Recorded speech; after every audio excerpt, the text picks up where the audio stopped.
G'day everyone and welcome to round 18 of the weekend wrap brought to you by CrowCast. A little bit late this week due to unforeseen circumstances, but we've got tons to talk about with a few developments today with the Crows, so why don't we just crack straight into it and take it from there.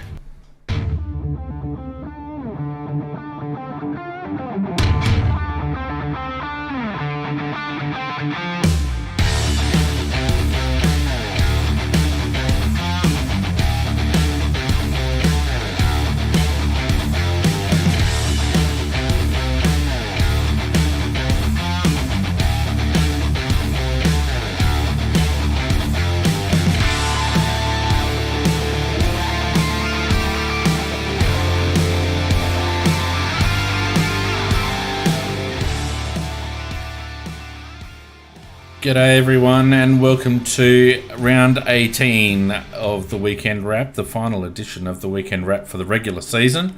But we're not going anywhere. We're going to be with you all throughout the finals campaign and following the draft and trade talk, whatever that might end up being. Who knows? Joining me tonight is Nikki. How you going, Nick?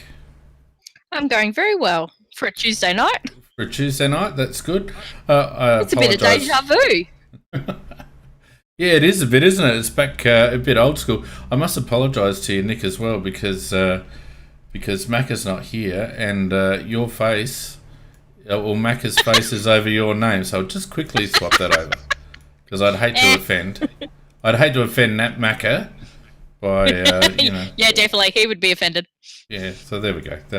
Speaking of Macca, he's maybe around. He's got a bit on in his world at the moment, so he may or may not be with us, but if he doesn't end up joining us, Nick, I'm sure that we'll be able to hold the fort. There's plenty to talk about, and welcome to everyone who has joined us in the chat, because Tuesday night is not the usual night for the weekend wrap, so it's good to see those joining us on Discord and also on Facebook, YouTube and Twitch. Don't forget, Nikki, what do you do if you want to join us on Nikki? What do you... I don't know whether that was appropriate. I don't know whether that was appropriate. What do you do if you want to join us on Discord, Nick? You download Discord for starters. Well, you don't have to. That's the thing. That you don't have to. Okay, that's even better. You just go to aflcrowcast.com. You go to the live chat menu item. You follow your nose. You join. Just how many times have I said this, Nick? Oh my God! No, I think that tells you that I kind of zone out at the start.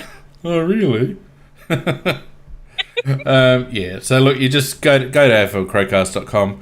Follow your nose on the live chat page. You'll be able to join our Discord channel without even having to have Discord. It's amazing, and the link to the audio feed is on that page as well, so you can listen in while you're chatting. What more could you ask for, Nikki? Nothing. Apparently. Nothing. That's right. So, without further ado and no more messing about, why don't we quickly... Oh, shit, I haven't even got that set up. Yes, I do.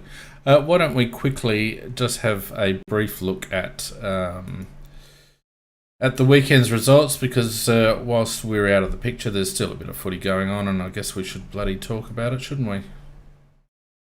Possibly. A couple of interesting results. So let's start off at the very beginning. And on... When was it? When did we start? Thursday night. West Coast making hard work of their win over North Melbourne. Getting up 7-7-49 to the Roos 4-10-34. Half the team that played against West Coast and half the coaching staff and probably half the club are no longer with North Melbourne after that game. Because they just culled the shit out of the whole thing. But they probably needed to, so that's all right. West Coast sewing up a home final with that, although not making the top four. Yeah, they did the normal thing of, if they have to travel over to Queensland, it takes them about half a game to 3/4 before they finally remember what football is and start playing it. Yeah, I don't know how they're going to deal with a final in Brisbane, to be honest with you, but I guess they've got to get there first. Friday night, St Kilda doing what they needed to do against probably the most disappointing team of the season, the GWS Giants. St Kilda just cleaning them up 12-10-82 to the Giants 3-12-30, a margin of 52 points. And good to see St Kilda back in finals action. Good for their supporters. Yeah, and it's great for that club. I've been Definitely. watching them over the past couple of years, seeing what they've been building. Yep. They've got a great little set of youngsters coming through there as well, and they play a really nice, exciting brand of footy. Yeah, they do. They do. Probably lacking a little bit of class for mine to go too deep, but great to see them back in there and something to build on for that club over the next, 2 to 3 years. Saturday threw up some interesting results. Melbourne doing what they had to do, although in the end it was fruitless, but 10-8-68 to Essendon 7-7-49, a margin there of 19 points. That win just capping off an almost season for Melbourne. They'd be very disappointed not to make the finals, I reckon, Melbourne. And on the other side of the coin, Essendon look like they're imploding a bit. Very interesting, and with what Worsfold going and Rutten takes over, so it's going to be quite interesting what happens with them next year. But I agree that by the sounds of it, they're imploding quite dramatically. And on the flip side, Melbourne done enough to keep Goodwin in a job. Just, I reckon. Yeah. Their off-season is going to be interesting. They got Jack Viney on free agency. Looks like Tom McDonald's out the door. This was about one or two coming in to that team. Benny Rutten, though, for the Bombers, he's got his work cut out. Johnny Worsfold has not left that club in good nick, and no. By design or just by... I think they made a terrible mistake by not playing Bell Chambers in a dead rubber for them. I don't know why they wouldn't play Tom Bell Chambers in that last game, but it seems to have caused a bit of unrest. Yeah, and apparently, because we're listening to it on the drive back from Supercars, that they were talking about how, there were a lot of tears and looked like there was a bit of a loving going in and at the end of that game. Yeah. They also they've culled 5, including Sean McKernan, who I thought was a little bit stiff. He wasn't worse tall, I didn't think. A couple of others rumoured to be exploring options. So, that club has not really recovered from its indiscretions of a few years ago, and you would think that maybe it's a bit of an Adelaide situation for Essendon, where until that whole squad and associated people are cleared out, they're not going to be able to turn it around. And maybe this is the start. And Ben Rutten, I think it'll be a measure of him as a coach to navigate this little baptism of fire, I think. Apart from our game on the Saturday, we also had Brisbane getting up, not quite convincingly, I didn't think, over Carlton, 11-12-78. Carlton 10-1-61, margin there of 17 points. Brisbane probably mastering the conditions a little bit better in the end, I think. But I would say probably the least convincing of the top 4 prospects, would you think? They've kind of, to me, stumbled towards the end. Yeah. Their forward line's a bit dysfunctional, I think. It's kind of in or out. Yeah, and the problem they've got is that forward line has always been accurate. Yeah, so, not convinced. I think playing up there will probably help them through to the the third round of... they should hit a preliminary, but I don't think they're going to be too much of a threat. Sunday, we had Hawks getting up over the second most disappointing team of the year apart from us, and that's the Suns. Hawks 17-6-108 to the Suns 8-9-57. A margin there of 51 points. What do you say about the Suns? What do you say about the Suns? And g'day, Macca. Howdy, finally got there. The gremlins have made my shortcut disappear, and I've eventually figured out how to get in here. So I am either a genius or I fluked it. Either way, mate, it's good to have you in. Good to have you in. Thank you. I just did what you say about the Suns. They do this every year, though, mate. They start off the season and they look like they're going to be okay, and they turn into a bag of shit at the end. Yeah, I don't know what's going to happen at that. I don't know what's going to happen at that club. Bulldog club, that franchise. They lack any sort of resilience, in my view, and a bit like the GWS syndrome, Nick, they don't really have a heart. So No. I don't know what's going to happen. Anyway, and we'll that's move on from that. a really good point you make about those two clubs. They just don't have a soul. Yeah, when the chips are down, and we've been able to pinpoint it over the last couple of years with GWS, when the chips are down, they don't have another gear to go to. Geelong, on the other hand, did find a gear and got over Sydney 10-9-69 to 9-9-63. Not terribly convincing by the Cats. But I think they've just tailed off over the last couple of weeks, and I wouldn't mind betting they're being trained on a bit because their previous 4 weeks were very powerful. So I'm not writing off the Cats, even though they've just sort of slipped into 4th position. Well, I was going to say, I caught the end of that game and it just looked like Sydney tired. And that was the only reason why Geelong were able to get away with it. yeah, and a couple of old heads like Ablett did some pretty good things at the end. But I do think Geelong might be sort of, not cruising, but I think the players suffer a little bit from that. We're definitely in the final type thing, I think. I agree with that. When they played Port Adelaide last time, they beat them by 10 goals. Yeah, they belted them. And I think that was for them, that was their last meaningful game. And when you think about it, the whole home ground advantage of the finals isn't that much to play for. So they would have been happy getting into the top 4 just to give themselves a double chance. I wouldn't write Geelong off by any stretch. Speaking of not writing them off, the Bulldogs got into the final 8 at the expense of Melbourne at the end, 11-8-74 to the Dockers 6-8-44. Kicked away in the end. It was quite close for the majority of that game. The Bullies are making up. They're gallant, but I think they're just making up the numbers, surely. Well described, I think, there, Fang. Thanks, mate. And last night, the pair got up over... I thought Collingwood were very, very disappointing. I thought they tried, but their lack of system and their lack of structure really shone through. The Port just were all over them, and it was simply because Collingwood weren't using the ball very well. Port crunched them in the midfield in centre clearances, and Collingwood had no answers, and they didn't really have a system. So comfortable in the end by the Power. Again, I can't disagree with what you've said because Port Adelaide have got a game plan and they pretty well stick to it. Collingwood, as you said, they weren't very systematic the way they played the game at all. And I thought they butchered many, many chances that they had if they'd had a system. But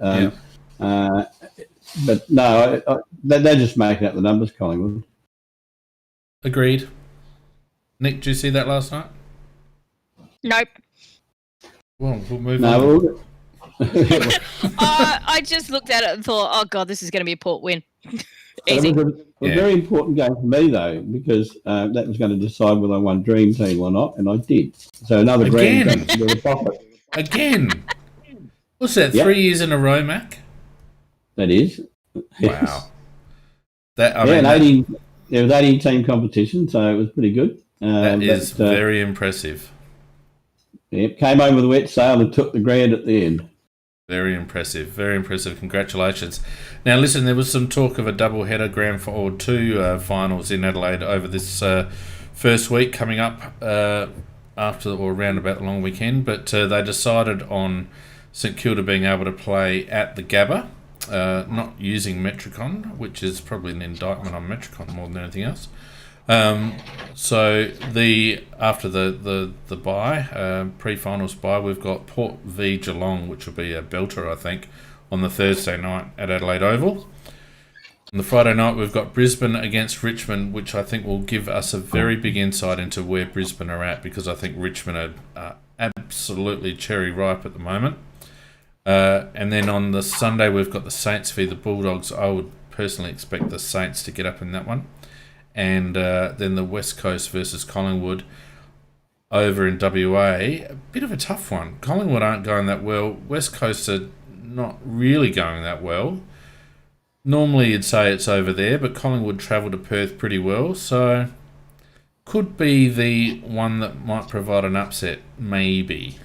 What do you reckon? It's a hard one because neither of those sides are really travelling at their very, very best. So, but I do think they do. West Coast they grow another leg when they play on their own ground. They look very, very ordinary when they go to Queensland. So, no, I'd be saying West Coast and bye Collingwood. Yeah, probably I'm with Macca. Yeah, probably on last night's display, Collingwood would have to improve substantially, I think. They would. They really would. Yeah. Not really working it out in the midfield. They got slaughtered in the midfield, and West Coast midfield isn't any slouch either. So, anyway, what's that young forward of Collingwood's? That very thing. He had a very good year last year. Oh, Hoskins. Stevenson. Oh, Stevenson. He's cracking himself out there at the moment. I mean, literally physically cracking himself, I reckon. Like, what, he's got diarrhea or? Well, we didn't actually get to see that, but he's very timid. You said physically crapping himself, so I was just trying to clarify. Yeah, no physicality. Yeah, no, well, I think, I don't want to harp on Collingwood too much, but their forward line all of a sudden just doesn't seem to have any potency about it. You know, they keep dragging in Mason Cox for his finals cameo, and he's not the answer. And De Goey seems to have gone a little bit cold. And like you said, Stevenson's been off the boil for a while. See, PJ says he's got off-field issues, and that may well be right because he's actually very... I just couldn't believe how disappointing he was. And I can remember he got tackled at one stage, and normally they wriggle and try to get out of the tackle. He just stood there still and just let them tackle him in the free aggression. The other one, Elliott, was another one who I thought was disappointing. And Hoskin Elliott, I saw him shirk at least 3 efforts there, including just not chasing when he needed to chase. So yes, the old foreskin Elliott, as I call him. He was very, very disappointing, wasn't he? And I'll tell you what, I don't know whether you noticed, I don't know whether you stuck around on that telecast long enough to see Buckley in the presser, but yes, he sounded like he was exhausted. Did you pick that up, Mac? I thought he was lost, in the sense that I was watching him in the box as well. He looked like, I can't say it, can I say it? I'm fucked if I know what to do. Yeah, it's Tuesday night, you can say it, mate. Okay, well, that's what he looked like he was thinking. Yeah. Look, I don't disagree with that. But in his presser, the way he was speaking, his speech was slow and almost slurred. And I thought, God, mate, you're either exhausted or you're on a downer or something's going on. It just didn't sound right. So, I probably got along with you guys, Collingwood out in the first week. Anyway, we got bigger fish to fry, Macca. And on Saturday, I thought the scoreline flattered Richmond in the end. I thought we didn't deserve a 44-point margin in the end. Richmond getting up 12-5-77 to Adelaide 4-9-33. As I said, a margin of 44 points. But we were in it for a long time. And I don't think against probably most people's flag favourite, I don't think we were disgraced whatsoever with that performance.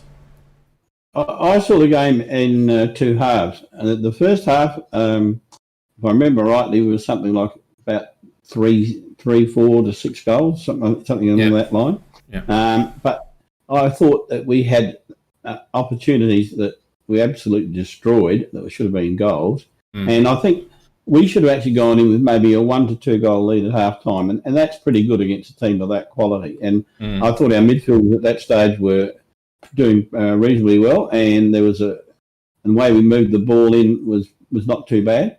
But after half time, they definitely they took us by the scruff of the neck after half time, and our defenders were working overtime to keep them out, and they definitely dominated that second half.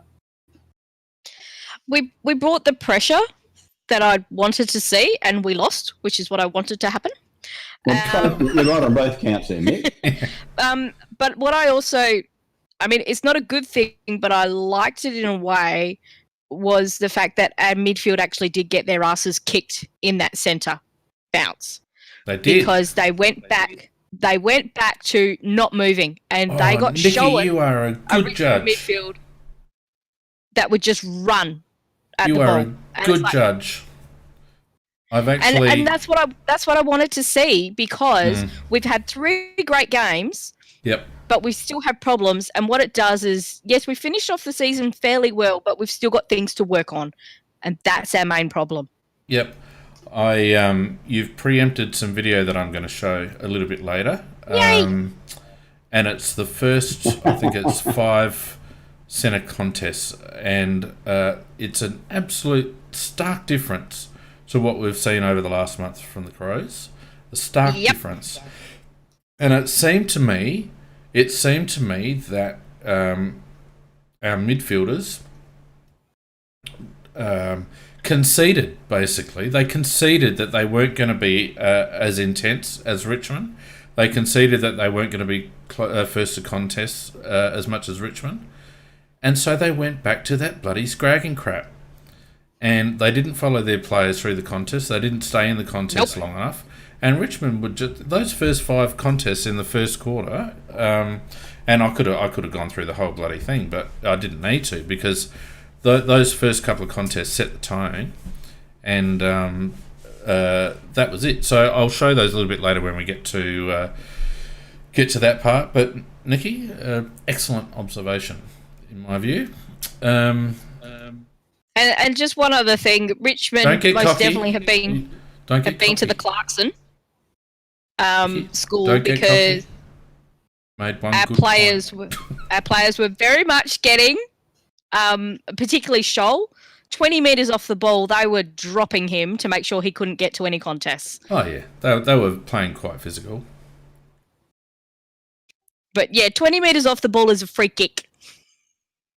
Oh, yeah, so throwing the ball in a tackle. All round. No, throwing the ball in a bloody tackle, for God's sake. Incorrect disposal. I nearly punched someone, but I was here by myself. Although McPherson's tackle on Martin was a thing of beauty. Yeah, well, people are starting to cotton on to Martin now, and that's the way to do it. You grab the arm. But how many times and it's not only that they just drop the ball in a tackle and get away with it, but they've actually worked out now that if they get tackled, they can actually manoeuvre their body and shift their momentum such that the ball spills to the advantage of their teammate. So it's almost a pseudo handball. To the advantage of their teammate. Yeah. So it's a pseudo handball. So, and how this has been allowed to creep back into our game, I don't know. It's a blight on the game. And I'm not complaining about the umpiring free kick count, because I know we were up in that regard. But the amount of tackles that we laid that went unrewarded, despite Richmond not disposing of the ball correctly, if I had to sit down and explain the game to a foreigner, I would have been stuffed. I would have just been able to throw my hands up and go, well, I don't bloody know. I wouldn't have been able to explain it. Yeah, excellent point. I mean, because of the fact that the umpires didn't observe the rules in 99% of the time. So if you were trying to explain that to a foreigner and they say, if you do this, it's for free. Oh, no, it's not, obviously. They don't pay it. But, we had the Clarkson reaction where they went absolutely stupid with holding the balls. Yeah. Now we've got a situation, we tackled Martin and he threw it with one arm pinned. Yeah. He threw it with the other hand. Now, anybody could see he had one arm pinned, so how can he have got rid of the ball? It had to be a throw. Oh, no, ball spilled free, Maker. Ball spilled The umpire was in the perfect position to see it. Perfect position. It was right in front of him. He wasn't even 5 metres away. Yeah, I think that one is the epitome of what's going on at the moment, and I think it's to the detriment of the game because, there are... I don't reckon the rules for football are that hard. It's just the way that they keep changing the interpretation of them.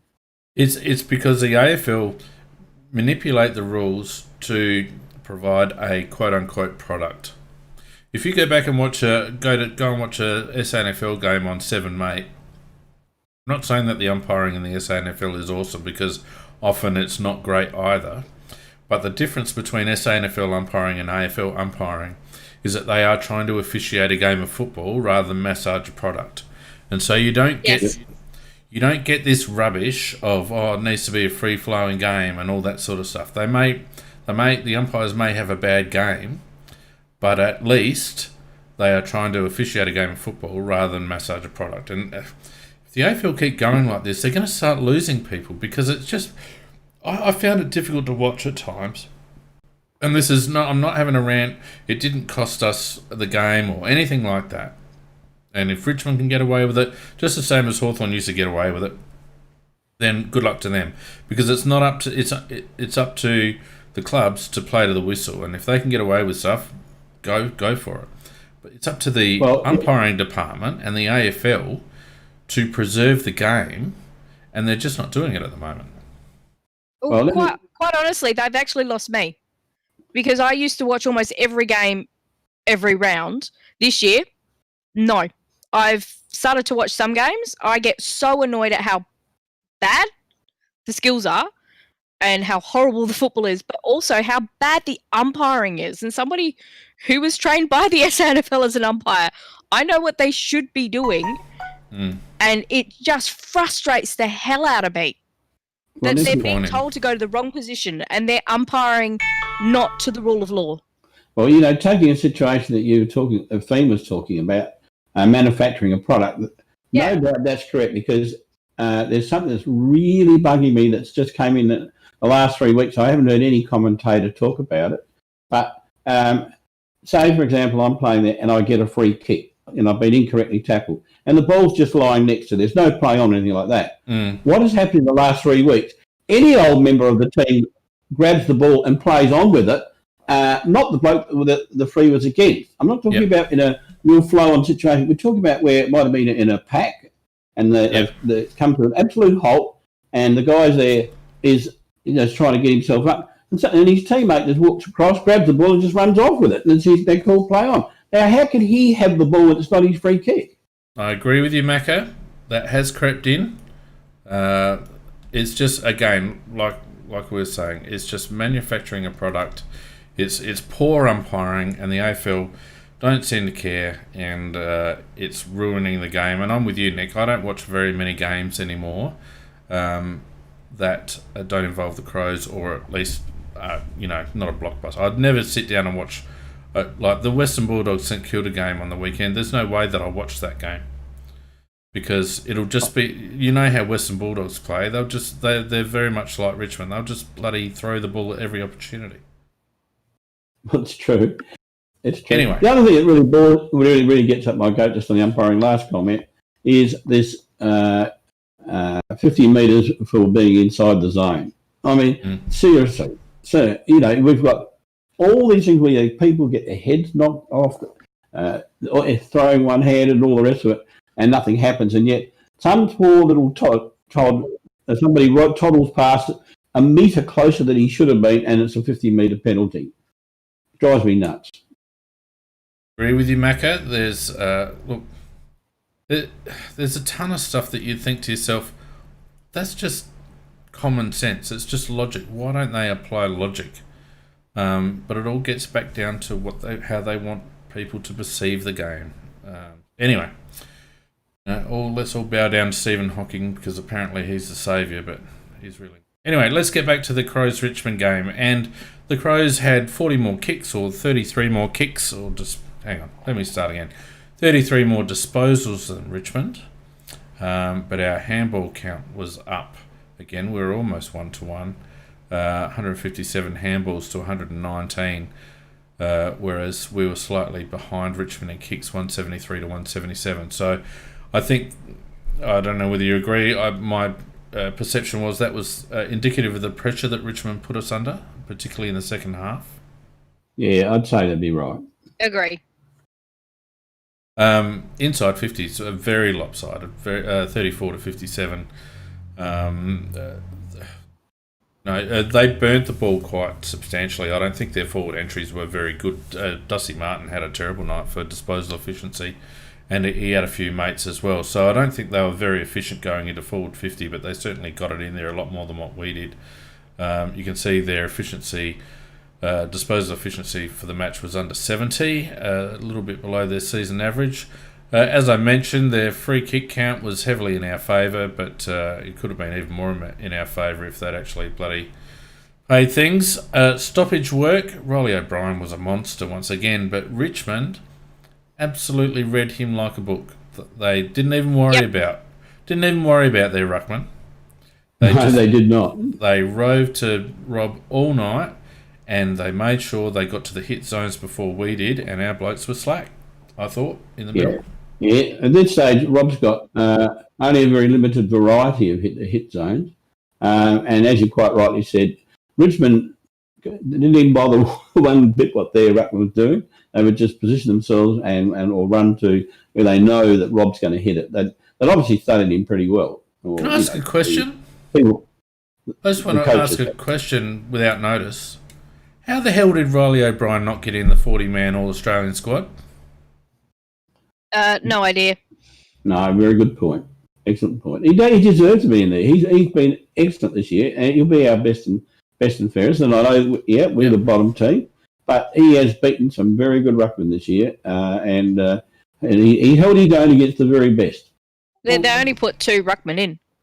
Yeah, and do you think those ruckmen had better years than Riley? No. I mean, they didn't name Goldstein either, and I think he led the hit-outs for the season. I would put Goldstein probably actually almost ahead of Riley. Yeah, well, Goldstein faded badly towards the end of the year, though. I know that because I had him in my dream team. So he had a very good start for the year, Goldstein, but like North Melbourne, he faded badly. He didn't have a bad last game, but no, I don't think he was all Australian standard.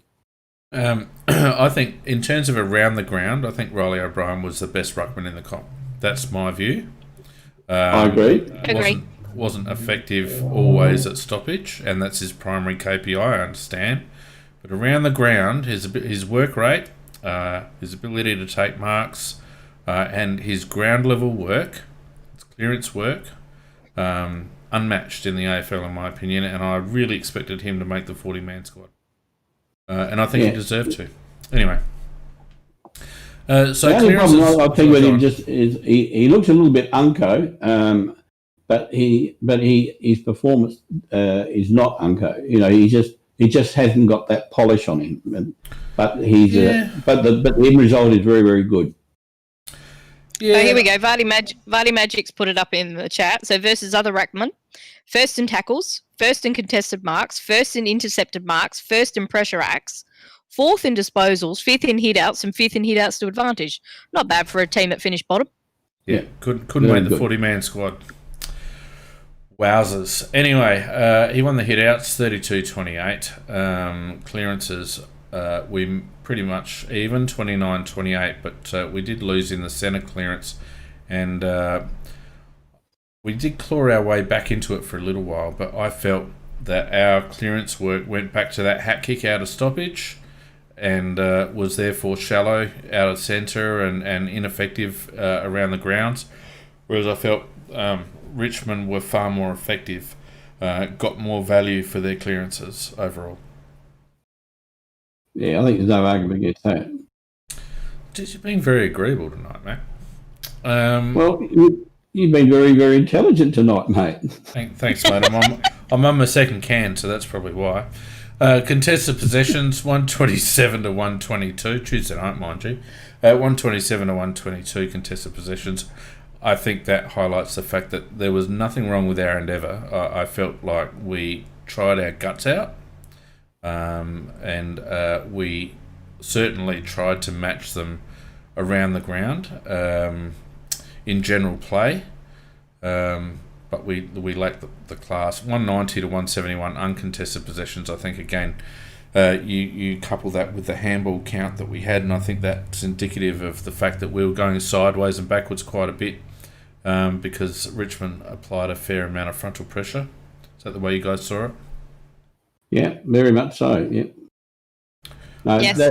Richmond, they are a very, very polished team. Very, very polished. I wouldn't say they're polished, Mac. I would say they're rabid. Their pressure and their intensity is above any other team, above Geelong even. I think Geelong can be very powerful, but Richmond, their pressure is just intensity I suppose of the contest. it's better. Yeah, it's better put than I put it. Yeah.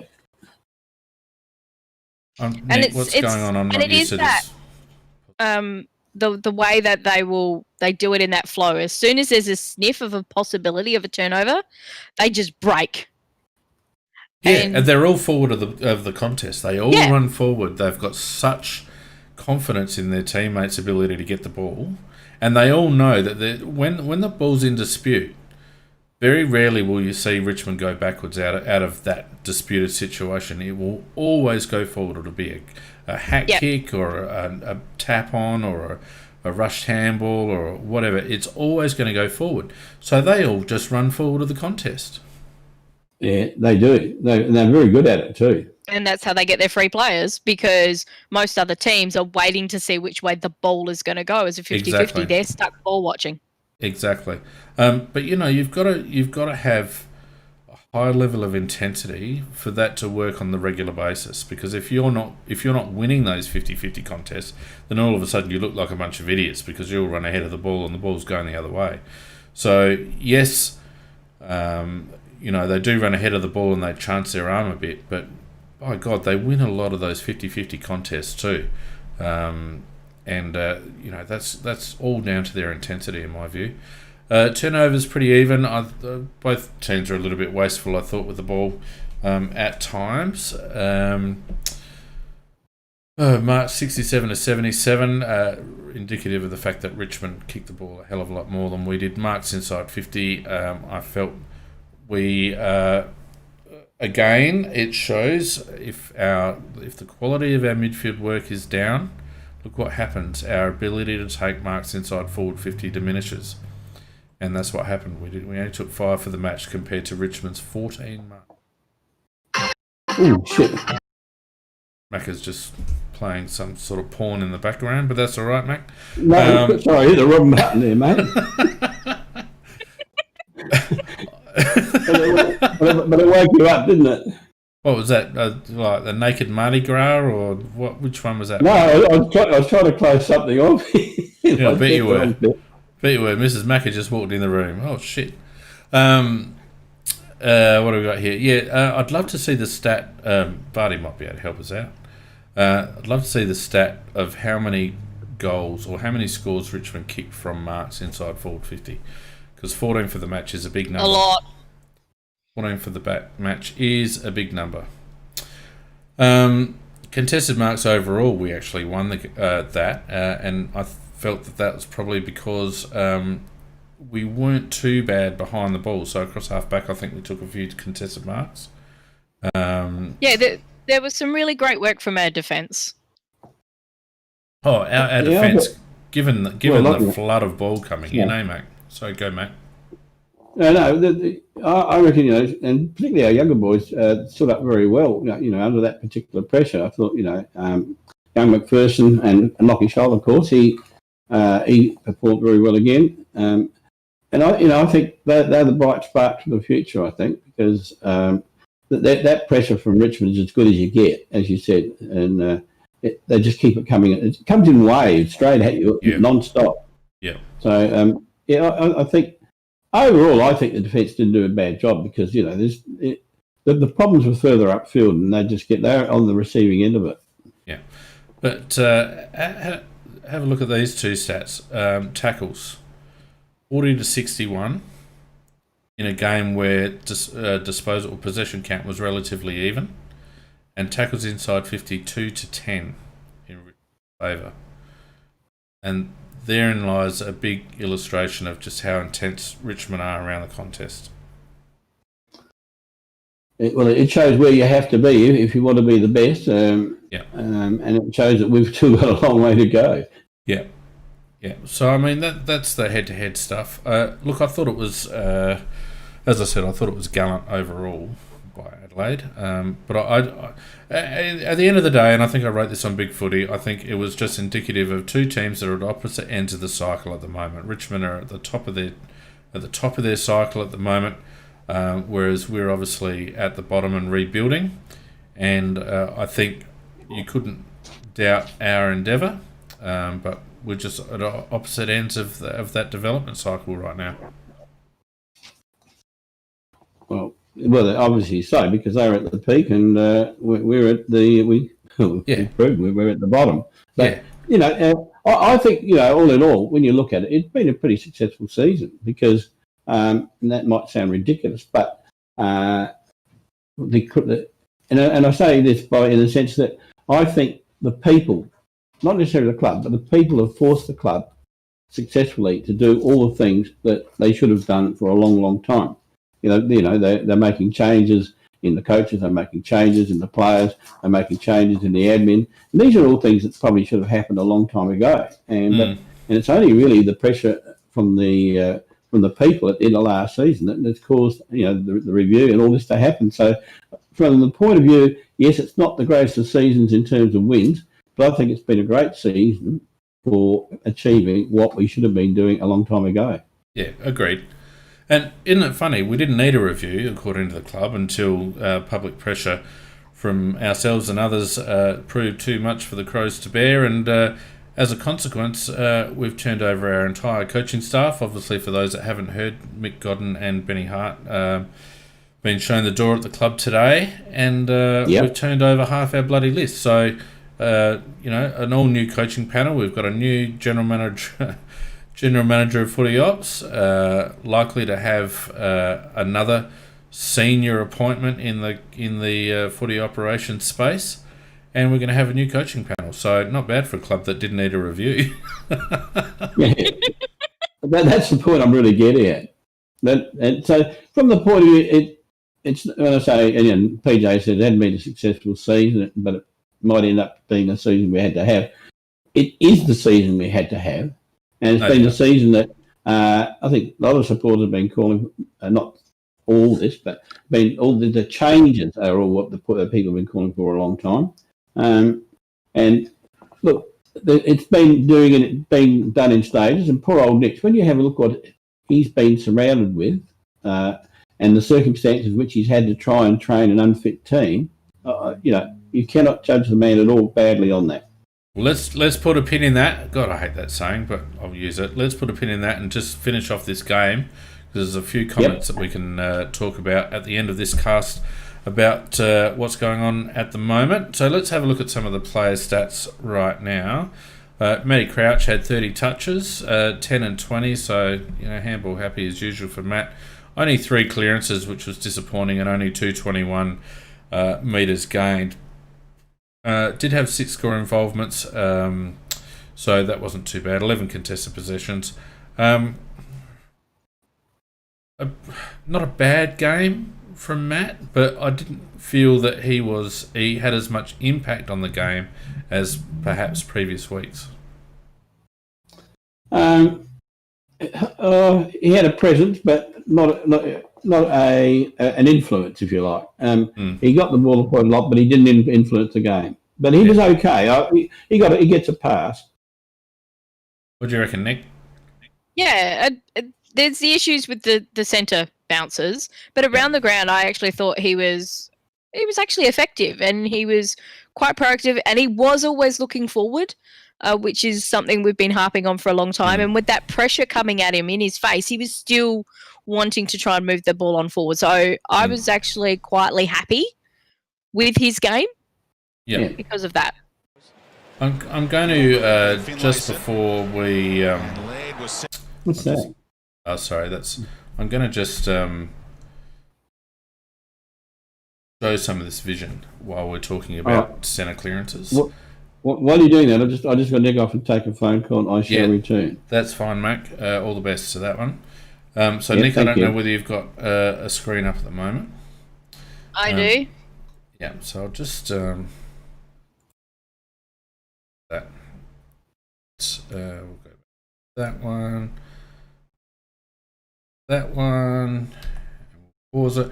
Right, so this is the GWS game, and you can see that whilst we've got Brodie, where Riley, is going to tap the ball, look where Rory Laird is. He's in front of his player. Right, so it's obvious that Riley O'Brien's going to win that tap, and whilst they are playing a bit man on man. Or is that Himmelberg? Oh, it could be Himmelberg actually, or whoever. Our ruckman is going to win that tap, and Rory Laird is in position A to win that. So we'll just play that out a little bit, and you can see it goes straight down Rory Laird's throat. You can see the wingman coming in. You can also see that Rory Sloane is about to push off his player, and Matty Crouch is in prime position to duck back behind that contest and get a handball. Let's see what happens. Into open space. Yeah, see where Matty Crouch is going right there? Yep. And there it goes. So, that was proactive midfield work against GWS. And it ended up with Shuey turning it over. This is another one with GWS. You can see that Lairdy's got space. I think who might that be behind O'Brien? Is that Brodie, maybe? No, that's Brad. That's Brad, is it? And Matt on the defensive side is bodied up, obviously, against the bloke that's going to head to their hit zone. But you can see, again, we've got separation, we've got space. We can see where Riley's going to tap that ball. He's got a left hand up. So, again, Rory Laird is in the box seat, I think, on this one. Riley actually doesn't win the tap, but it goes in that direction. And look at the players that we've got as a consequence of knowing or trusting where Riley's going to hit it, even though he didn't get the tap, it still went in that direction. We've got 3 players and Riley O'Brien doing the albatross behind Rory Laird. It's a good shepherd. It's fantastic. It's exactly what you want your ruckman to do. You want him to clear space. So this is all proactive work against GWS. We're able to work the ball around, run off half-back McPherson, and we hit up the target, and away we go. Now, this is against Richmond. And you can see that even though we've got, near my little cursor there, we've got a player out on what you would call the hit zone, he's already there. And what we've talked about, Nick, in the past is that the only time you want to be in the hit zone is the moment the ball's going to get there. Yeah, so when you're moving. That's right. So if O'Brien gets this tap, the bloke there, and I think is it Matt? I think it's Matt. Matt is actually going to be a sitting duck, and unless he gets a clean take and has someone to dish off on, he's going to get hammered. So let's see what happens on this one.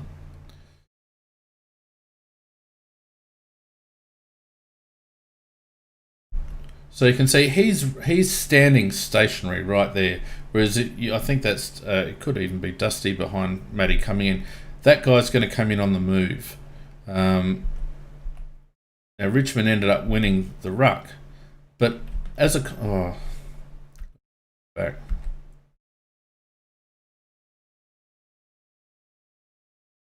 it's Laddie. Right, so you watch. No, it was Sean Edwards that was coming through, and the problem with Matt is because he's stationary, because he's sitting under where he wants. It's Laddie, that's right. He's stationary there, but look at the room, because we lose the ruck contest. There's no defensive work there at all. Look at Edwards come through there. Look at Brad ball watching. And Brad's actually. His momentum is actually going backwards. And as a consequence, it goes straight to Edwards. And away we go. Now, you can put that down to us losing the ruck. And that's fair enough. So let's watch this one. This is Berg. Again, you can see 2 bodied up. One on the defensive side against Cochin. One on our offensive side. And then you've got Matt and I think it might be Edwards again on the near side here. See, you can see both ruckmen are going to hit to that stationary contest. Yeah. But look how Dusty pushes off on Laird, and look at Matt. Now Sean Edwards has already got 2 metres separation on Matt. Himmelberg's actually beating Laird because Laird's been pushed off by Dusty, and Matt's out of the contest, gives up the chase. And again, it's that first give out of those clearances that I think told for Richmond, because they were able to maintain possession out of that clearance, whereas often we would blaze forward. Here's another one. Now this one is looking alright, because at this stage it looks like Riley's going to actually hit it to the back where we've got a player, because I think Edwards has sweated off a bit. But the other two there, they're botting up. But Riley loses that one, and as a consequence, look at Matt again. Got completely burnt. Completely burnt. That's the second clear run by Matt's opponent out of the centre stoppage.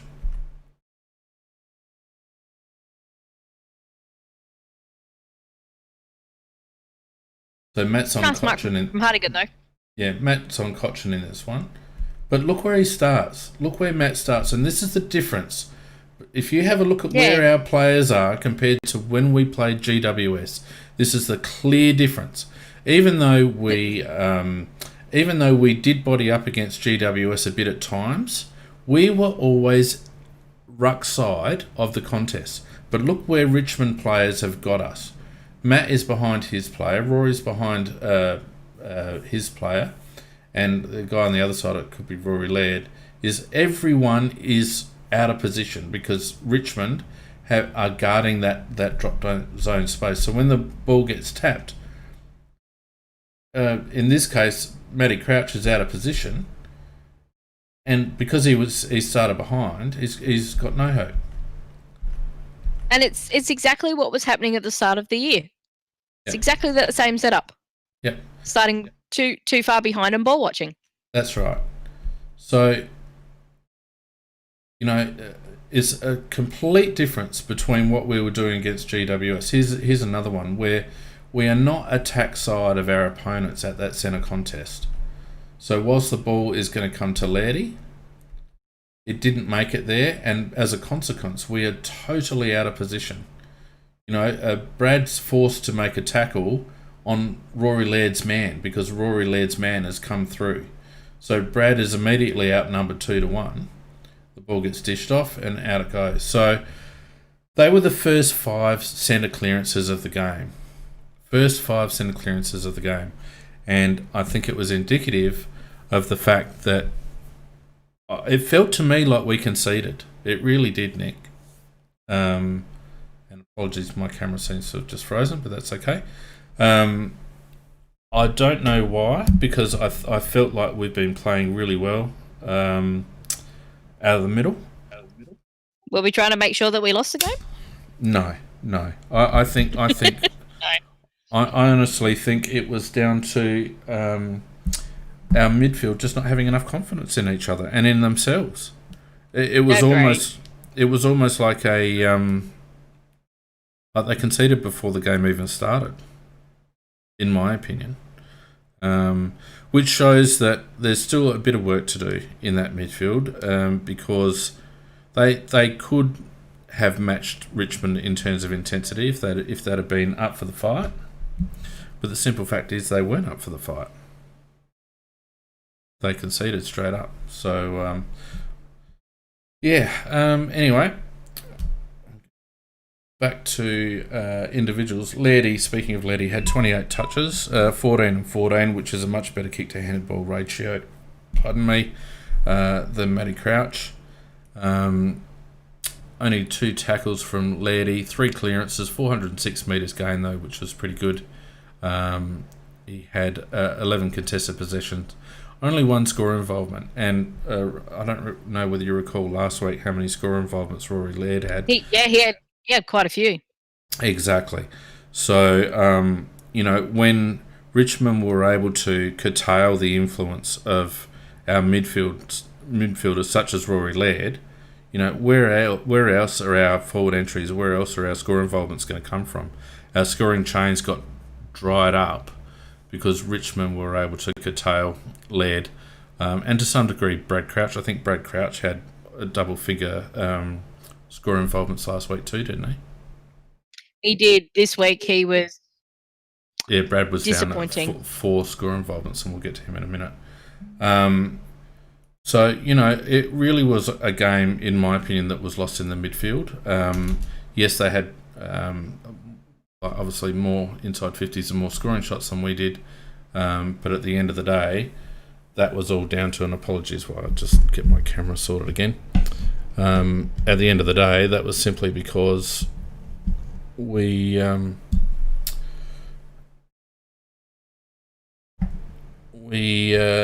lost those midfield contests. So let's talk a little bit about Brad. Macca's not here to defend him, which is good. 11 and 15, 26 touches, only behind. 4 tackles, 8 clearances, which wasn't too bad. Now I have a running battle with Mutineer on Big Footy about Brad Crouch, and he gets quite salty at me. But my criticism of Brad is, and it's the same for all of our midfielders at the moment, but Brad in particular, because he's supposed to be our premier midfielder. He's supposed to be the guy that's going to lead our midfield if he stays with us, over the coming years. But he doesn't work well under pressure. No. You talking about me? No, well, I don't know how you work under pressure, Mac, but talking about Bradley Crouch's game. All my life. What do you think about Brad's game, Mac? Yeah, it's. I thought he, and I'm I not thought he shit worked canning hard the guy enough, because I think he had a couple of good weeks. I'm talking he about had his... a couple of good weeks, but if you look at his effectiveness, it wasn't very high. In fact, it was very poor, actually. Yeah, that's exactly what we were saying. He got a lot good clearances, 8 clearances, but his efficiency, he only went at 57.7% efficiency, so he did turn the ball over a bit. He had only 4 score involvements, so overall not as effective. And this is, I guess, the knock that I have on Brad is that he's still got his numbers, he's still got his 26 touches. So you look at the disposal stat and you think, oh, well, Brad got in amongst it. Yes, he did, but to what extent did it contribute to the team's success? Not as much. Always hard to say, though, Fane, because if you look at Dangerfield's efficiency, he always contributes a lot to their team, but his efficiency isn't high either. But how many score involvements does he have, Mac? How much scoreboard impact does Dangerfield have? Dangerfield will go forward and kick you 3 goals. Dangerfield will do a burst out of the midfield and belt it down Tommy Hawkins' throat. He'll gut run to get that extra ball. He'll extract the ball out of a contested situation where other players won't. Brad Crouch doesn't have that ability. He's not in the same league. I'm not suggesting that, but you'd rather have that happen than you'd rather have him getting the ball.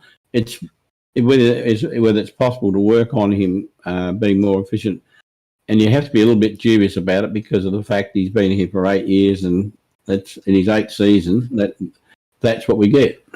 Maka, I'll put it down to one thing, because I don't, despite what people might think, I don't actually think that Brad Crouch is a bad player. I think he's a great player. I think he's got great ability. I put it down to the fact that he simply does not have the burst speed anymore to be able to give himself enough time to be able to use the ball effectively. I think his groins and the problems that he's had with his groins and his hamstrings over the previous 4 years have sufficiently slowed him down that he struggles to get enough separation to be able to use the ball effectively, and therefore he always finds himself under pressure and has to kick around corners. Hard to argue against that because he is operating under pressure most of the time. So yeah, and I think in terms of his value to another team, if he were to look elsewhere, I think his value is as a ball winner and distributor rather than a playmaker, and that's where I see a club. Like, for example, people are wondering why Geelong are interested in Brad. It's because Selwood has got some limited time left in the game. Ablett will probably be losing. And Brad Crouch would be almost a like-for-like replacement for Joel Selwood in terms of what he brings, what his specialty is. It may not be, it may not be the premier game, like the premier midfielders game, but what he does bring is the ability to get the ball out of congestion and win the hard ball. And I think Geelong value that. And with their playmakers on the outside, with Dangerfield and Duncan and those blokes on the outside, Brad Crouch would be a fantastic addition to that team, in my opinion. Well, if I was Brad, that would certainly be the team I think I would go to for many, many reasons. Brad doesn't want to live in a major city like Melbourne, and he's made that very clear. Yeah. Geelong would suit him in that particular respect for a lifestyle point of view. Yeah. He's close to the family. Yep, and from a point of view of football, just opportunity to play in grand finals potentially, Geelong would be as good as any of the other teams around for that. And I think that the Brad Crouch Dangerfield combination would be quite deadly, actually. Yeah. I think they're probably the team most suited, I think, for Brad. And I think they'd probably give us the right amount of give him the right amount of contract and money to get us the pick 2 that we would like. Nick, thoughts? I mean, I said it last year that his groins were done, and we needed to move him on. And I've been proven right. The problem is that you're spot on that he needs to be that in and under ball getter. But we've got Ladd and we've got Sloan and we've got that. They're all producing more than what Brad does.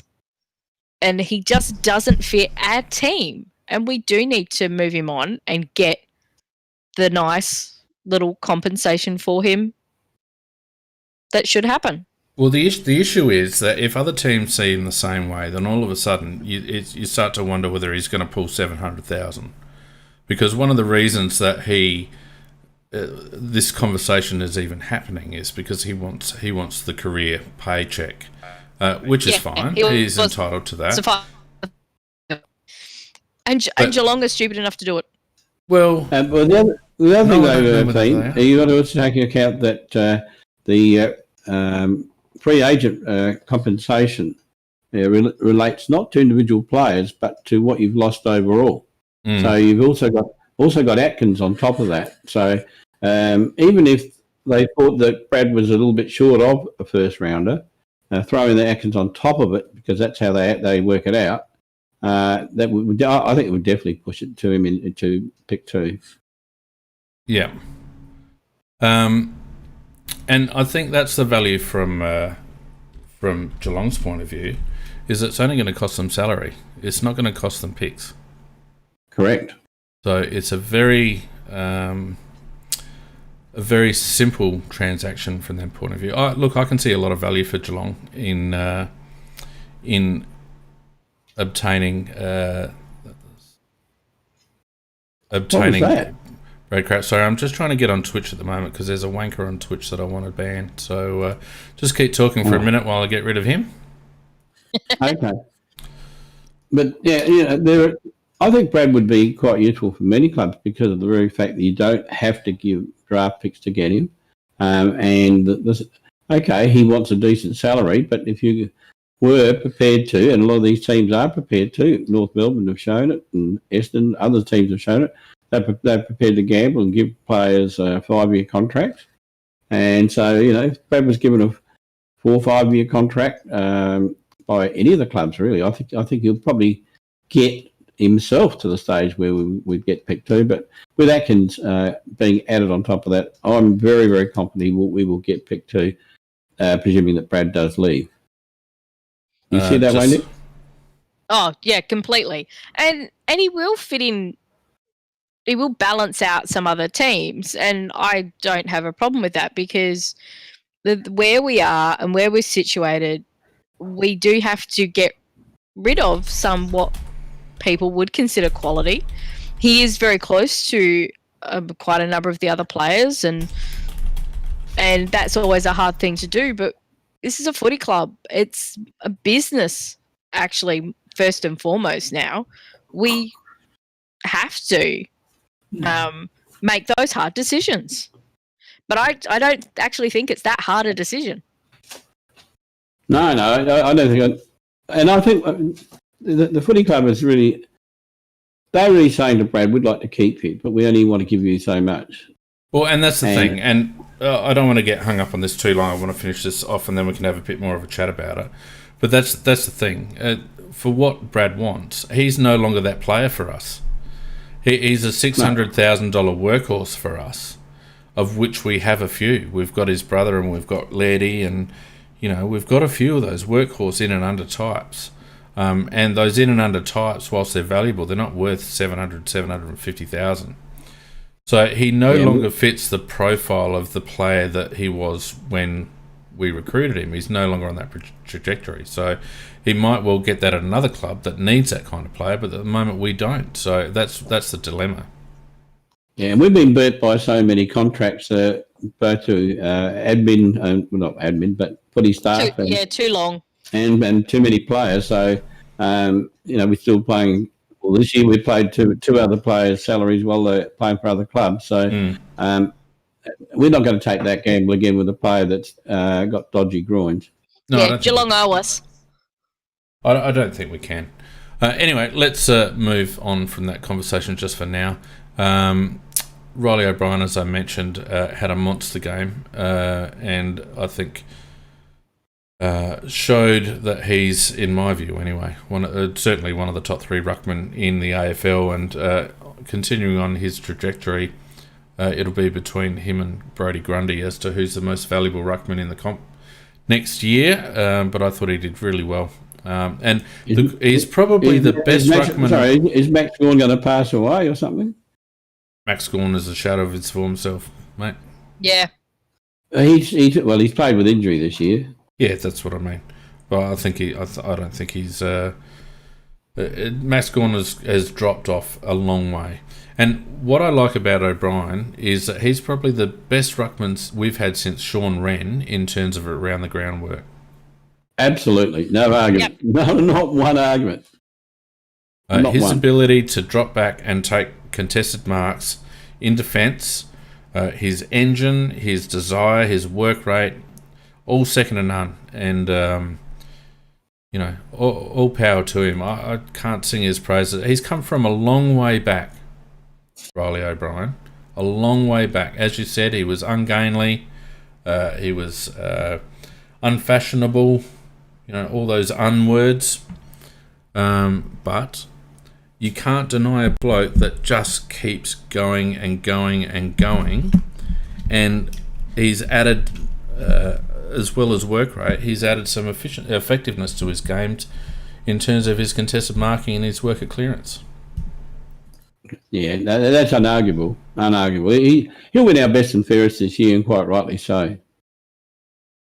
And the good thing about it is, absolutely. And the good thing about it is, you guys, is that I was an advocate for grabbing Brodie Grundy, but I'm so glad that we didn't, because we just saved ourselves $1 million. Correct. Riley O'Brien has saved us $1 million in salary cap. So, in terms of his value to the team and the club, he's given us the ability to have another midfielder.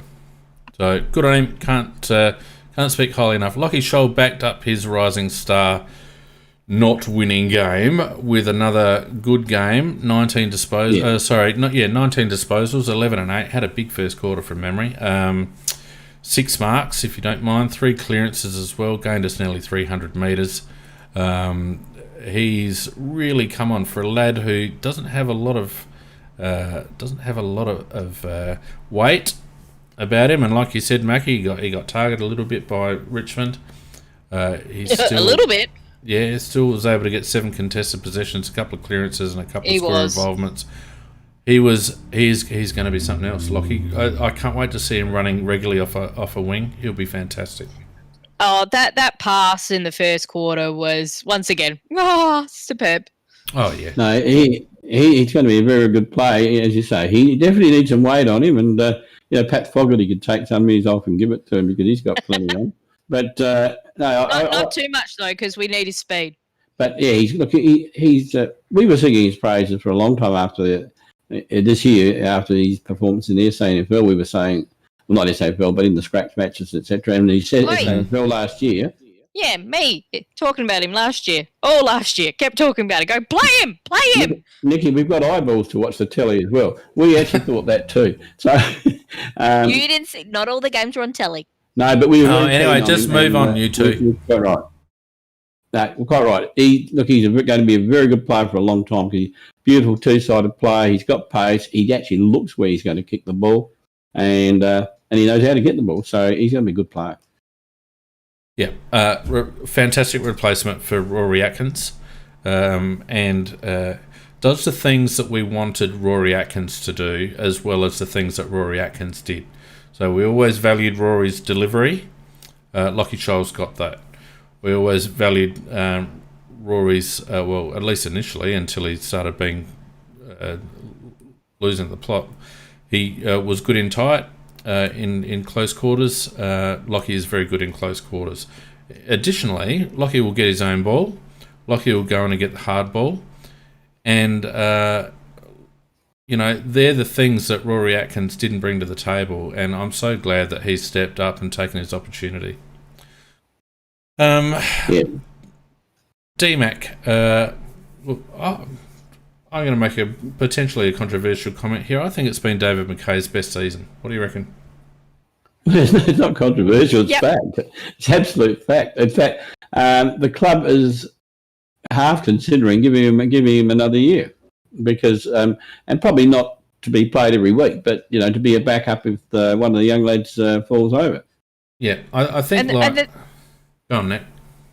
I was just going to say, the thing with D-Mac is that even when he goes back to the SANFL side, he's not like a lot of other players who drop their heads and don't feel like they belong. He works his guts out in the SANFL, and he's there to mentor the young ones. He's got the right attitude, and you're spot on.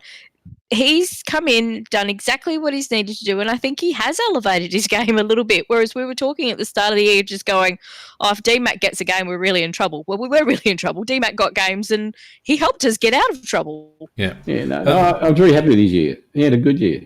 The only problem with playing D-Mac, and we don't know, but it cost maybe one or two games from someone else, but I would probably say that Jake Kelly is the one that I would have rather seen make way for Geordie Butts, and maybe even young Worrell, although I don't know what the story is with him, whether he's ready yet or not. But D-Mac, I feel like he earned his spot every week. He put in, he provided run. You know what you're going to get from David McKay, and I do think it was his best season, certainly his best season for a long time. And I think the only thing that will squeeze him out of the squad will be adjustments to the list size. It might be a logistical thing. And I think David, being the club man that he is, I think if that was how it turned out, and he had to make way because we simply didn't have room, I think he would go out graciously. I think he would accept it, and I think he would understand the fact that at least he's gone out on a really good season. So all kudos to David McKay. He's much maligned. He's a whipping boy. We've smashed him at times on this podcast, and probably deservedly so, but nothing but praise for him this season. I think he's had a great year, and good luck to him. Brodie Smith, trade bait for me. Brodie Smith, 17 posies, 11 and 6. Shit of a game. Trade bait. Yeah, I didn't ever think I'd agree with that theme, but I have to think, after a couple of his games this year, and I thought he played a pretty ordinary game on the weekend. I wouldn't be against using him as trade bait. I think Brodie needs a new challenge. I really do. And I think Brodie Smith is our ticket into Jason Horn in next year's draft, because I think Brodie could still get us a first-round pick in next year's draft. And I think, given I don't think we're going to come bottom next year, we're going to have to work our way up that draft table as high as we possibly can. And I think Smithers is the player that will get us there, to be honest with you. perhaps together with whatever we get for Brad Crouch. Bundle those two together for North's first, maybe. I don't know. But Smith, I definitely think we should be shopping around. I didn't think he had a bad game, but I thought he was just a bit lazy. Just picked and chose when he wanted to go. And I think we're at the point now where we've got players coming through that can play his role. And we've also got Wayne Miller back that can play off that halfback, that running halfback wingman style role. And I think as much as I like Smithers when he's playing well, the other observation I'll make about him is that he's one of those players that goes missing in big moments. And I think correct. They're Absolutely correct. They're the blokes that we have to wave goodbye to, my view. Yeah. Yeah, a similar player like that is a seed. Yes. On his day, he can have a good game, but he does go missing in the big moments as well.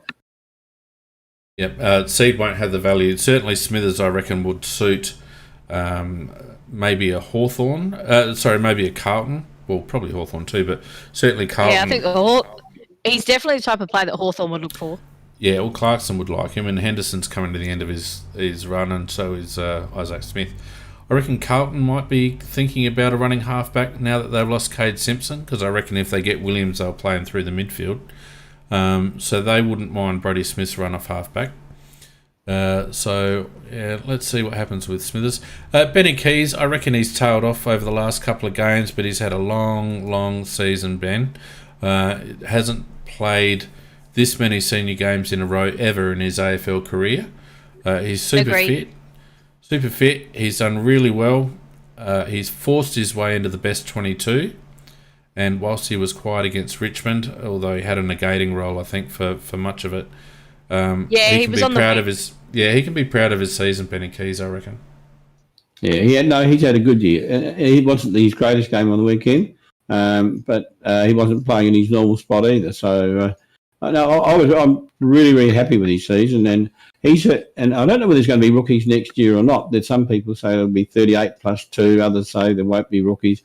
But if there's a main list and a couple of rookies, he should be on the main list because he deserved it. Oh, definitely. Do you reckon top 5 in the BNF easily? Yes, definitely. He will be. Yep. He should get a contract, and let's not forget that Benny Keys was playing well when our team was shit. He was a shining light when our team was shit. And I still think he's a smoky for our BNF. I know Riley O'Brien's had a big year, but Benny Keys was playing well when absolutely no one else was playing well. And it wouldn't surprise me in the least if he was the first rookie to win a BNF at the Crows. That'd be a great thing, but I reckon he'd probably be equal with O'Brien up to about the last 2 or 3 games, and then probably and O'Reilly he's played good all the way through. So I think he wins it. I think Rob wins it. Yeah, probably right. One bloke who won't win it, and I don't want to hang shit on people, but Jake Kelly won't win the BNF, and I would. I'm struggling to see how he's not offered around at season's end. He is under contract for next year. I know. I actually thought that was probably one of his better games. Oh, yeah, but it's such a low bar, Nikki. It's such a low bar for Jake. For me, Jake is a depth player. He's not your first 22 all the time. But if you need particular matchups or if you need that coverage because you've got other injuries, he can come in and do his role. But the thing is, Nikki, he's not outstanding. But the thing is, Nikki, we've got to move on from that. Sorry, I agree, Nick, that I think that he does his role. But the one thing I don't like about the way he does his role is mentally he is very slow, really slow. Yeah. And, there's times when a thinking footballer would break away and move it on very quickly, and you see him there holding his hand out vertically, patting it, slow down. He's always saying slow it down, always. And it's like, no, Jake, no, we want to run it. And I think if we, if we're going to go any slower than him, well, it'd be look like we're standing to attention for the national anthem or something. That's right. Yeah, no, look, I don't want him to be in our best 22, Nick. I understand he's a role player and it's a bit of a horses for courses with Jake, but he's going to be keeping one or two lads out next season. Did I be back in the fray? We've got Worrell to come in. We've got Butts to come in. I don't want to see Jake in the team. He's not part of the future. But I think if you look at this year, he actually wasn't really keeping those players out. It's injuries and other ones, they're not being quite ready. That's why he was in the team. But when we were playing Hamill and giving those ones, Kelly wasn't in the team. Yeah, no, that's fine. I'm we've just saying already I don't want to seen that. We've seen that change. That's all well and good, Nick. I just don't want to. I don't want to see him in the team next year. I agree with you about this year. I don't want to see him in the team next year.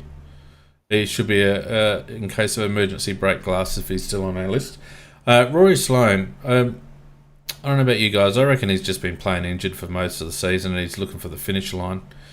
But by goodness, if he's not, then we've got 3 years worth of Rory Sloane at good money, and that's a bit of a concern.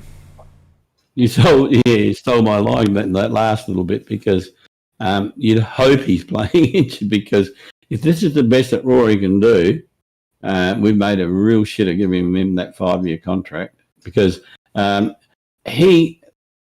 some games he played very poorly actually, and other games he played very average, and then a very small number of games he was good. So he was not Rory Sloane of the past, and I think we'll have to assume that he was injured.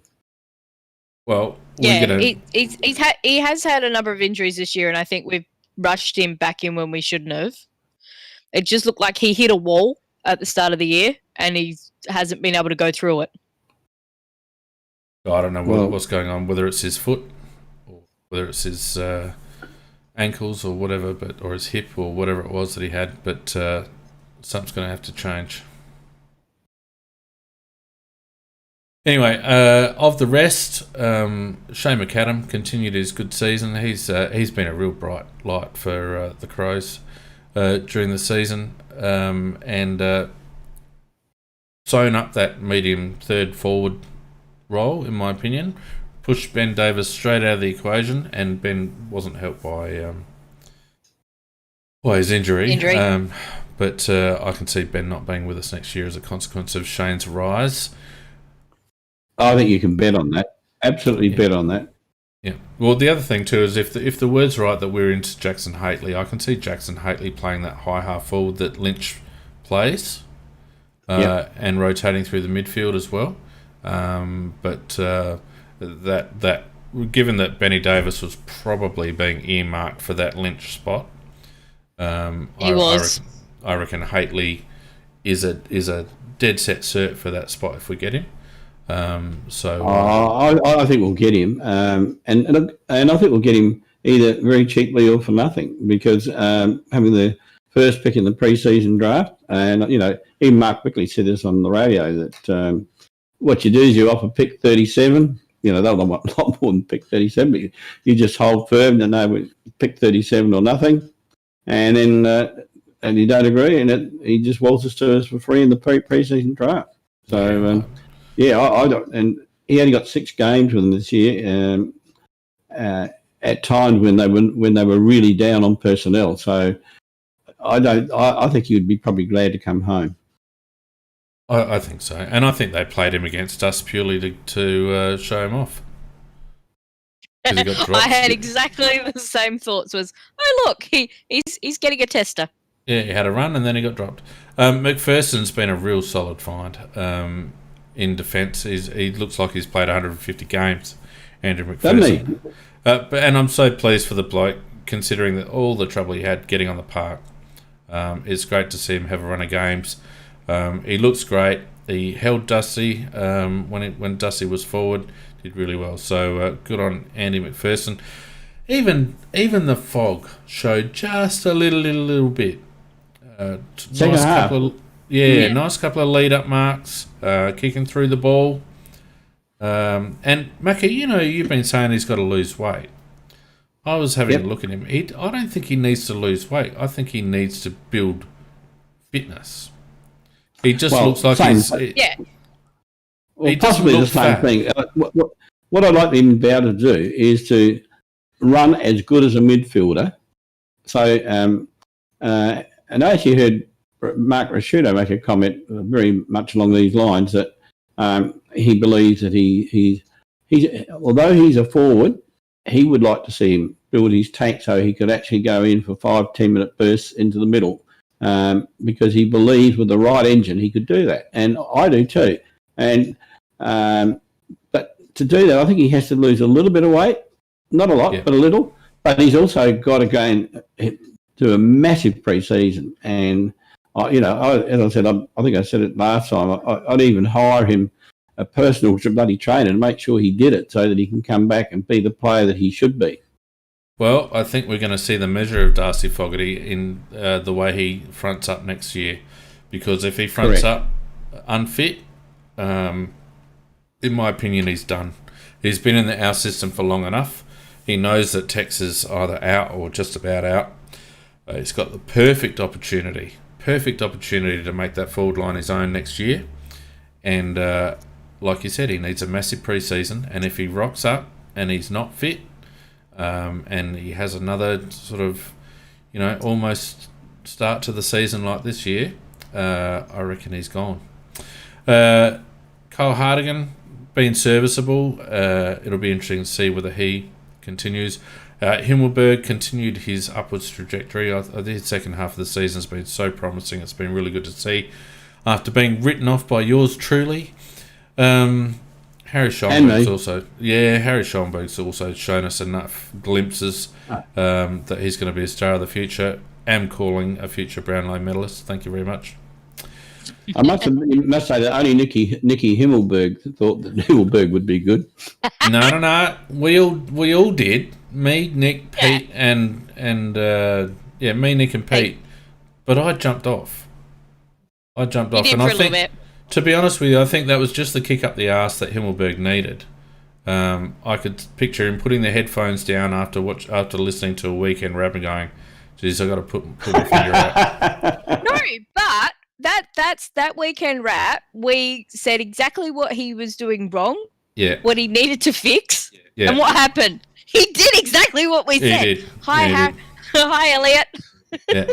And I also have to give a shout out to Grey Crow on Big Footy, and I don't know whether he's listening tonight, but he gave us some massive cred on Big Footy, because he basically called the fact that we were the ones that preempted Mick Godden changing his midfield setup and getting the blokes to move around in the midfield a bit more. So, Grey Crow, if you're listening, mate, if you're listening, Grey Crow, you're a legend, and thanks. That's all you get. I don't know about you, but I had mixed feeling about Tex beating Mods' record. Probably well deserved. He's had a long, tough career, Taylor Walker, with his ACL, being a good club man. He did it in 2.5 times the games that Mods did. So, to me, Mods is still the one. But do we think Tex has got another year left in him? Well, I'm very, always been clear for the last few weeks what my attitude towards Tex is that he's got a year of contract, and I think he's on about 700k. Well, I'd make him earn it. I'd make him be captain of the SAFL team. I'd make him help the forwards coach at training, and he'd play when we had shortages up forward. Somebody got injured or something like that, but not as a first up player, just as a backup. Tell you what, Mac, it's a lot of money to be tied up in the SANFL. Well, just because you pay a lot of money doesn't mean it's good. I mean, no. you can buy a car and pay a lot of money for it. It's a lemon, but you still got a lemon on your hands. Yeah, I know. I'm just saying that if all he's got to give us is a season captaining the SANFL, that's a lot of money. You wouldn't try to negotiate an exit like Bryce? No, because I think he's been a very good club man. and he'd give his right arm for the club. So I think I would do the right thing in that way, and appear to be doing the right thing that way. Is that worth 700k? To the rest of the players, I think it would be. The rest of the players love him. Oh yeah, no. Well, no, I disagree with that. I think a section of the player base love him. I think most of them respect him. But he has been a divisive character, Mac. At times. Well, what would you do? I mean, that's what I would do. But what would you do? I'd probably try to negotiate an exit. Okay. I mean, they are two totally different schools of thought, and I don't know which one is right. I'm just saying what I think, and you're saying what you think. And if you're running a football club, they'll make that decision one way or the other. And the third thing, which I think is even worse, is if they play him regularly. Yeah. That's the thing. If you're going to invest 700,000 in a player, you're kind of forced to play him. And I think PJ makes a good point on the chat that if the club went to him and said, "Look, we're not going to be able to pay. We're not going to be able to play you next year in the ones unless in case of injury. We want you to be around and finish your career with us with some dignity and as a just reward for being a great club man.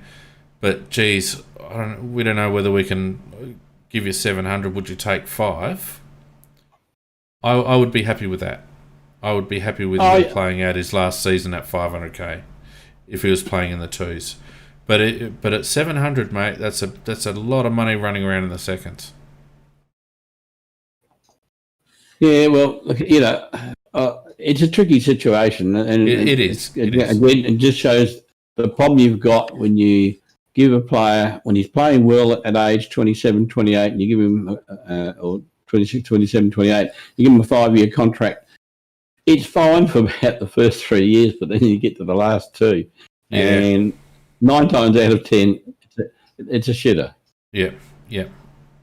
Well, look at Sydney. I mean, they've still got 2 or 3 years left in Buddy's contract. He didn't play this year, and who knows what's going on there.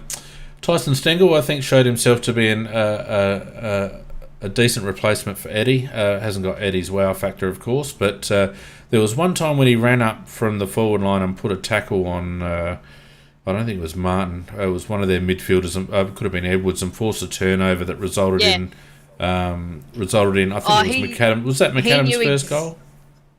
He knew exactly where they were going to go next, and kind of helps because he used to be a Richmond player. Yeah. But the pressure that he put on and the way he knew where it was going to go to set up that turnover. Yeah. That's what I like about him. When he gets near the ball, something happens. He just needs that little bit of extra tank. Yep. And I like the fact that we've used him in the midfield a little bit as well. Yep. Yeah. When he first started, I thought, we've got a problem here because he's not fit enough and he doesn't work hard enough. But he's shown as the season's gone on, and there are quite a lot of players in his category that got better as their fitness base got better, and I think he showed us he's going to be he's not going to be Eddie, but he's going to be a good forward, and I thought his work rate towards the end of the season was rising each game he played. So I think he's going to just be a very, if he has a really good pre-season, I think he'll come back and he'll be a very damaging forward next year. Look, I reckon if Stengel can become a 30-goal small forward with stints in the middle and a good defensive side to his game, I reckon you got bloody good value for money out of that position. Absolutely. Because, I think he's been doing that. And I think his work rate's been very good. Yeah. So, I mean, he's not Eddie, but Eddie could go missing quite a bit. Eddie had his games where he was just on and could kick them from anywhere. But I think we'll get a much more consistent player with Stengel. Maybe not the complete scoreboard output, but I think overall a very rounded player, and I'm happy. And he looks engaged, Tyson. He looks like he's bought in, which is excellent. So that's good. Now, Daniel Talia is 28 going on 45. But there's a couple of whispers around that he wants to go to the Bombers. I can't see that happening. That's bullshit. He came out and said, quite frankly, that he wants to continue and a career with the Crows and be a one-club player, but it's up to the club. He's very settled in Adelaide. Yeah. His post-career will be very settled here in Adelaide. Yeah. And he's one of the most diligent trainers, but you're right about it takes him a long time to recover from a game. Recovery has been his thing for a while. Yeah, and but the way he's played, that he gets absolutely battered pillar to post, so you can understand that. But that's also the type of player you need around to develop Macasey, Worrell, Butts. Yeah. Did you read what he does every day? He fills up a bloody tank. Ice bath, yeah. Ice blocks and there's a bloody ice bath. Yep. It's a half an hour, an hour every day. Yep. Every day. Yeah, he's been doing that for a long time. Yeah. Right, I'd scream if I had an ice cube resting on me. Yeah. Look, I agree. Charles is the experienced guy to have those young players develop around. It's 50-50 whether we'll have Kyle on the list next year, but I'd be shattered if Daniel left. I'm disappointed that Daniel didn't get an opportunity to captain the club, but I hope that he stays a one-club player. The last player, obviously, Chase Jones, a massive worry for mine. A massive worry. Has not come on. Looks disoriented in the contest. All the qualities that we thought we were getting with Chase that he displayed in the Tassie League diminished. And I'm on the fence about where Chase ends up, to be honest. Well, 2018 is not going to go down and record as our best draft. We wasted that. That was a great draft, a really great draft, and some really great players that came out of it. Port Adelaide did extremely well out of it, extremely well. And we started that particular draft off in better shape than they did with the picks we had. They worked hard, got in front of us. We still could have drafted some of the players we did. Chase, for a second-year player, I'm really disappointed what he gave us this year. And McHenry, as I refer to him, he's just like an irritable ant running around just trying to cause people angst and doesn't get the football very much. And I think very disappointing, really disappointing. Patrick on the chat makes a really good point. Thanks, Patrick, for your input. Maybe a new midfield coach will make a difference to Chase. They might give him a different role. Well, that's if they do persevere with him in the midfield. They might try him on a wing, I guess, or maybe running off half back. He looked disoriented when he played down back earlier in the season. Half forward is a graveyard for a young player. I wouldn't like to see him playing in that role. But interestingly, you contrast him with Schoenberg also playing on half forward, and how well he's done. But Shuey, all Shuey wants to do is run to the contest, whereas Chase doesn't want to go near it. Yeah, and hit it at pace. Yeah, so you'll see Shuey come in off the front of the square at a secondary bounce or a stoppage or whatever, and he'll hit that contest at pace, like you said, Nick. Whereas Chase is nowhere near. And this is from a kid who, and I hate ragging on the kid. We all hope that he comes on. No doubt about it. He's got some really nice tricks. Absolutely, he didn't go first round for nothing. Hamish is not a complete dickhead, but his form pre-draft. Well, he's not a dickhead at all. He's very astute. But the form that Chase showed pre-draft hasn't translated at AFL level as yet. And so I hope that the club gives him some support, gives him some very clear direction about what their expectations are. And I hope, because let's face it, we've got rid of our midfield coach, so that he was obviously not good chop. So I hope whoever comes in the midfield next year is able to extract the talent from Chase that Hamish saw in him. But at the moment... we did get a glimpse of it in that Bulldogs game last year. We got a good glimpse of it, and so it's latently sitting there. It's just not coming out at the moment. Yeah, whether he's overthinking. Earlier in the year, there were times where I thought he was overthinking, whether he had too many instructions going on in his head. He wasn't confident enough to use his own initiative. So I don't know. Maybe a different voice might help him. I'm not sure. What about McHenry thing? Well, I mean, I don't want to go into the whole squad. We're just about running out of time, and we did spend a lot of time talking about those lads in our draft thing, and we'll probably spend a bit of time talking about other players in the squad over the coming weeks. Okay, fair enough. But my only comment about McHenry is I can't see where he fits into the team. I don't know where he fits into the team, Mac. Either do I. That's why I asked the question.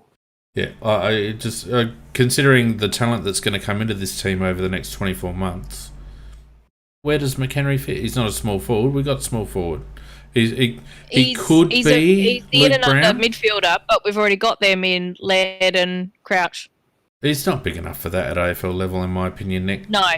Caleb Daniel has shown that a similar sized player, as good as Caleb was, he struggles in that position, and he's been used often up forward as a consequence. I don't see a spot for Ned, unfortunately. No, I can't either. We've got Murphy in the wings as well, who hasn't played for a few weeks, and he'll probably stay on the list. So I don't know. There's a bit to play out. But anyway, that was the tale of the tape with the Richmond game. It's the end of the season. It's the first time we've finished last, obviously. First time we've had a crack at pick one. But I tell you what, the last block of games, probably since the Geelong game, as you pointed out last week, Mac, it's been very positive. It's certainly not. I'd rather be us than North Melbourne at the moment, that's for sure. Shit! Yeah. God, yes. A lot to look forward to. The club looks to be rejuvenating off the field. We've had Mick Godden and Benny Hart told that they wouldn't be continuing. We've also had Brent Riley told that he wouldn't be remaining on as a line coach. Now, we're yet to see whether how many coaches will actually be in the coaching box next season, given the changes and COVID and soft caps and all the rest of it. But the club is obviously very keen to rejuvenate that coaching panel. Well, I think they'll cut down on numbers in various places, but I would expect you would have a forward coach, a mid coach, and a defence coach, and maybe we may have Neil Baum sitting around the place there as well in an advisory capacity, in some capacity. Well, that's a big spend. That's a big spend, because you would think that if Nix and I've got to say, Matthew Nix has filled me with confidence, because by all reports, it was like Mick Godden said in his interview this afternoon, that it was Nixie that told him, and he was very straight. And Godden described Nixie as a man's man who'll look you in the eye and tell you straight, and I like that. And I just feel like Matthew's been given a bit of licence at the club, and between him and Adam Kelly, I think they're slowly rejuvenating the place down there, putting their own stamp on things. I get the impression that maybe Andrew Fagan and Rashudo might have just taken a little step back and given Kelly and Nick some space to develop a new team and a new team culture and all that sort of stuff. Which is the right thing to do. Absolutely. But we'll talk about Neil Baum, and I just wonder whether he might be coming into that situation and taking over from Roo in that situation as the football director. Do you know what, Mako, I reckon will happen? I reckon Rashudo will be Chapman's replacement, and I think you're right. Barmy will go in as football director. Whether he wants a board position or not, I'm not sure, but I think he'll be in that chain somewhere at Roo's expense. I think Roo will end up being Chappie's replacement, and Barmy will be his replacement, either on the board as director of footy or reporting to the board in that capacity, if you know what I mean. If you heard what Chapman said about that the replacement exists already, and he described the attributes that person has, I don't think they fit Roo. I don't believe anything Chapman says. Fair enough. I'm only repeating what he said. No, and well, Experience tells us that. At the end of the day, it's not Chapman's decision. Chapman doesn't get to appoint the new chairman. Well, it's been appointed by. Would it be appointed by the board in totality? Exactly. Yes. Exactly, and it's got to be ratified by the AFL as well. So, And like Bloody Magic's the same as me. He says it doesn't read like it's through. yeah, I don't know. We'll see. In any event, I think Roo will take a bit of a backseat, and I think he'll need to. If Neil Balme comes into the club, and the whispers are getting a little bit louder on that one, if Neil Balme comes into the club, the place ain't big enough, or the footy operations isn't big enough for Rashudo and Neil Balme. And Neil Balme would come in and say, Roo, pardon my French, but fuck off. Yeah. And I think that's exactly how he'd put it. But he's been associated with 3 clubs very successfully, and I think he'd be the right man for us in that role. But as a footy director. Yeah, well, and let's not forget, he's a very astute footballer. I mean, he might have been a bit of a meathead when he was a player, but he was an excellent coach at Norwood when the SANFL was a very high standard. You know, he was an excellent coach at Norwood before he went back to Victoria. And almost every situation that Barmy's been involved with, he's had success. So that's the kind of person you want around the club. Absolutely. And for a bloke like Michael Aish to come out, I've not heard from Michael Aish for about 10 years. And all of a sudden, Michael Aish is bobbing up on the radio saying he reckons Barmy's across the line. Or, you know, warming to it, or I forget the words exactly. But for Michael Aish, who's not got any skin in the game, no media presence whatsoever, to come out and say that gives me an indication that it's very much in the frame, and it'll be a fantastic coup for the club, in my opinion. One of the reasons why it's a big possibility is on a part-time job at Richmond now. He's no longer the football director there. Yeah. And his wife comes from South Australia and would like to come back to South Australia. And as you know, always look for the woman. If the woman wants to go home, the player goes. Yeah. And so I reckon Barmy will come. Yep, no, I agree with you. I think we can put the CrowCast rubber stamp on that. Barmy will be there. So, look, things are looking up. You're talking about Barmy, you're talking about Adam Kelly, you're talking about Matthew Nix, talking about a rejuvenated coaching list, and there's some good coaches to pick from. You know, Dean Solomon's around. I don't reckon Port will be able to hang on to all their assistants, so there might be a possibility of getting what's the guy from WA? Starts with an S. Schofield, who I really rate. It'd be great to extract Schofield out of Port Adelaide. There's a few other really good assistants. I think the forward coach from GWS, what's his name? The ex-Melbourne player. Oh, look, I know who you're talking about. Brad Green, was it? Green. Well, Brad Green was a forward. Someone will And tell played us in for the Melbourne. chat. And played for Melbourne. Yeah. All that's good. But I think that, you know, Nix is going to pick his own men, and he's been allowed to pick his own men. And I would bet Brad Miller money, it is. Thank you, PJ. Miller, right. I would bet money that he has already got his 3 assistants already selected, and he obviously can't announce them because perhaps 1 or 2 of them may be playing in finals. He'll be involved. Yeah. So I mean, it's looking really good for the club. It's exciting. We're pretty upbeat considering we just finished bottom for the first time. But well, I think we got we bottomed out probably 2/3 of the way through the season. But the last third of the season has been positive on the field, positive off the field. It's going to be fascinating to see the strategy of the club heading into trade week. With Brad Crouch to play out and a couple of others maybe. And then we've got the draft and whether we try to trade into 2021 or whether we use our picks. Who we pick up from NGA and our father sons and all that sort of stuff with Borlase and Newchurch and what happens with Luke Edwards. There's so much to play out. Some really good local talent in the midsection of the draft this year. So it's an exciting time. And you know what, Macca and Nikki? We'll be back next week. We'll be back next week, all the way through the finals, all the way through. No, we're going to have this Sunday off because there's no footy. So we're going to have this Sunday off. Why don't we do it Tuesday, mate? No, I can't do Tuesdays. So we'll continue on a Sunday night, but we'll have this Sunday off for those listening, and then we'll be back on the Sunday of the first week of the finals to talk briefly about the finals games and also anything that's been going on at Crowland. And then after the GF, we'll probably know what's happening with Draft and Trade Week, and we'll be able to schedule those in. But we'll be right amongst it. Macca and Nikki?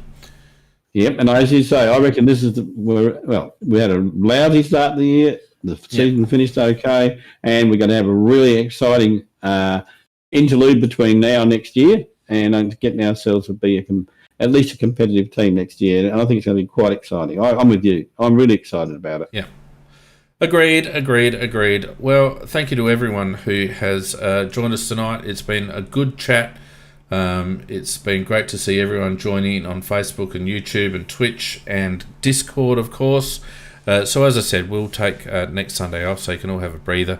And then we'll be back the following Sunday, which will be the Sunday of the long weekend, I believe.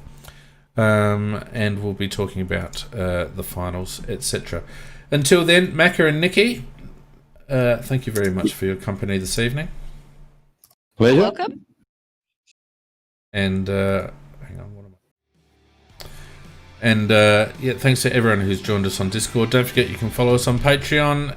Go to aflcrowcast.com, and that's it. That's all I've got. Good night, everyone.